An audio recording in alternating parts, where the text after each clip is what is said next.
Le site de Craon, en Mayenne, est au cœur de l'affaire Lactalis. L'usine produit du lait infantile qui contient des salmonelles.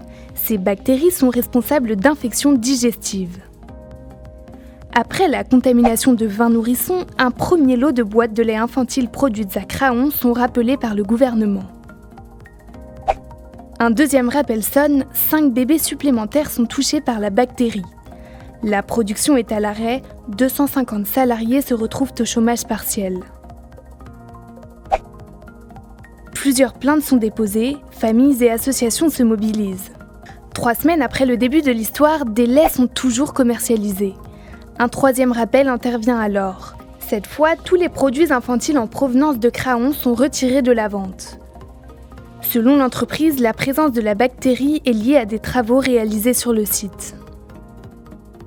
Une enquête est ouverte par le parquet de Paris, notamment pour blessures involontaires et mise en danger de la vie d'autrui.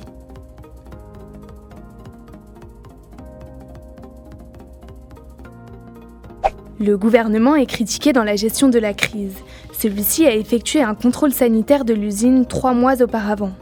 Sur les contrôles qui ont été faits en septembre, ils n'ont pas été réalisés sur le site qui produit, c'est-à-dire le site de transformation du lait pour fabriquer du lait infantile. Ils ont été mis en place sur un atelier qui fabrique tout autre chose. Une semaine plus tard, coup de tonnerre. Des enseignes de supermarchés reconnaissent avoir continué à vendre du lait de Lactalis. Le gouvernement est très préoccupé. Cette affaire est grave. Elle a donné lieu à des comportements inacceptables qui devront être sanctionnés. En parallèle, les victimes contre-attaquent. J'ai porté plainte. Des centaines d'autres familles ont d'ores et déjà porté plainte à travers la France. Plusieurs centaines souhaitent porter plainte et le feront dans les jours à venir.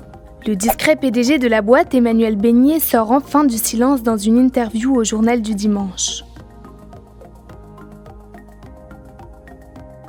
Face à l'enchaînement des incidents, une commission d'enquête parlementaire est créée.